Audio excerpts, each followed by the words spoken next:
I would like to have Peddie join me here at the podium.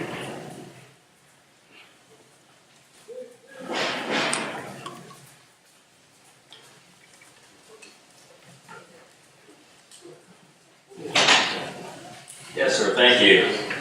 Pleasure to be here.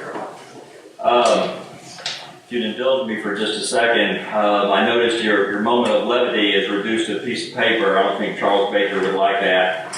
I'm going to introduce a verbal moment of levity that I think Dr. Baker would appreciate. If you're in church on Sunday morning and the preacher starts talking and he says, you know, we've got a little bit of a financial difficulty. All churches at some point, maybe Park City's not, but has financial difficulties at one time or another, having enough donations coming in the door. And he says, you know what, today, special deal for all the congregation. You can, for $1,000, you can pick any 3 hymns you want. And nobody raises their hand. And he asks the second time, come on, $1,000. The rectory needs a lot of repairs. Can somebody help us for $1,000? Any 3 hymns you want. Finally, a little lady in the back of the room stands up, waves her hand, and she says, "Sir, I'll be happy to give you $1,000 for 3 hymns." And he says, "That's wonderful. Which 3 hymns do you want?" She looks around the room. She says, "Him and him and him."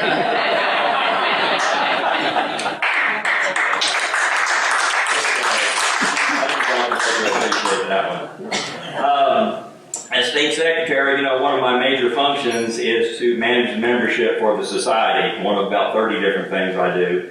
And it's a pretty hectic chore.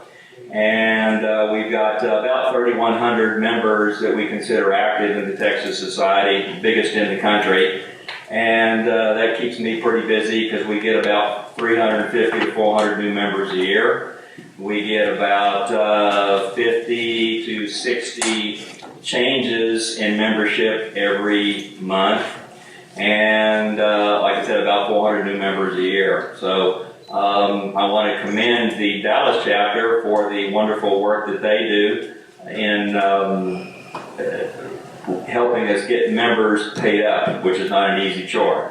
People get their due statements in October, and believe it or not, it takes them 3 or 4 months to get the money in, and then it takes good folks like Ralph trying to pull teeth to get members paid up. And just a secret, when I rolled over the database at the first of the year, Dallas, of course, was the #1 chapter in the state, followed by only 5 members by the Patrick Henry chapter down in Austin. And that's how close they were to catching y'all, okay? But thanks to the work of Ralph, y'all are now about 35 to 40 members ahead of Patrick Henry chapter. Y'all do a superb job. So, as part of the membership, and Ralph can attest to this, when you see the membership rosters that we pass out every couple times a month, you'll see about 10, 15 different categories of members that people will look and say, why can't we just say active or not paid? Well, we have to do an annual report every year, just like the chapters have to do an annual report, and everybody kind of falls into a bucket.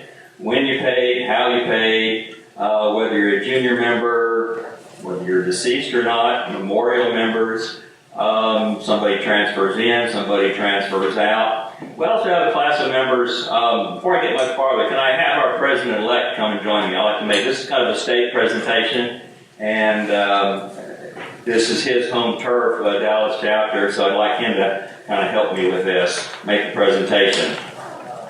We have a class of membership. Of course, we have a life membership. That's where you pay a certain amount. You don't pay dues anymore, which is kind of a neat deal. But you've got to write a check to do that, which we're happy to take. So is National. But you don't get a bill every. Well, actually, you do get a bill, but it's for balances of 0. There's another class of membership, which in doing the reconciliation this year, we have to bookkeep an account for, and it's for something we call an Emeritus Member. And I looked in the books, and we've had, ever since I've been state secretary, we've had 3 emeritus members in the state of Texas. Well, what's it take to be an emeritus member? Well, you have to be a member of the Sons of the American Revolution for 50 years. Okay? That's quite an accomplishment. And there's quite a few in the state who, when you look at their registration date, you can go back and you can see that they were registered in the 50s or the 60s, and they're still living, which is a good thing. And but when you go back and you check at national, you can find gaps in service. People move, they don't get their due statements.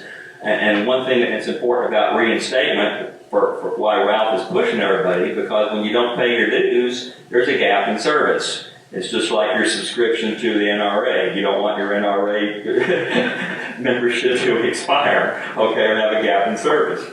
So we have people that could claim 50, 60 years of membership, but in reality, there's gaps. There's one fellow in another chapter here in North Texas who probably wears a 55-year membership pin.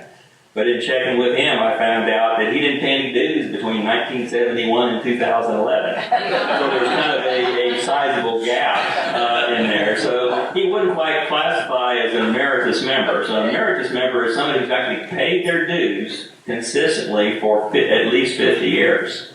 And it took a while, but the National Registrar and myself, painstakingly for a couple hours one day, went through the Texas rosters, looking for all the emeritus members we could find.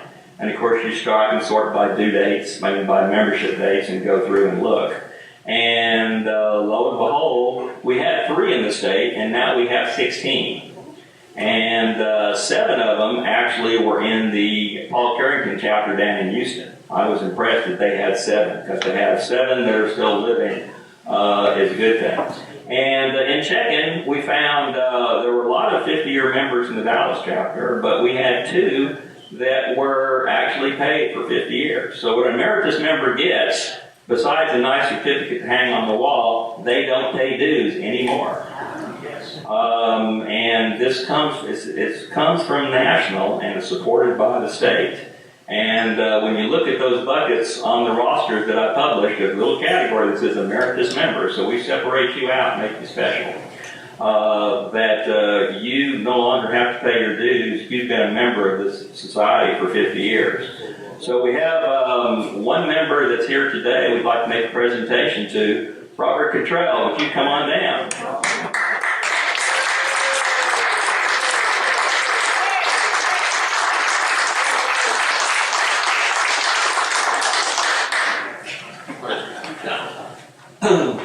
Okay. No more money from you.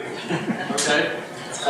He's gonna use that money to help Andy.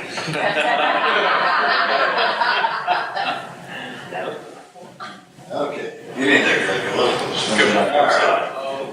In the middle. Now, that looks good. Of course, I got a place.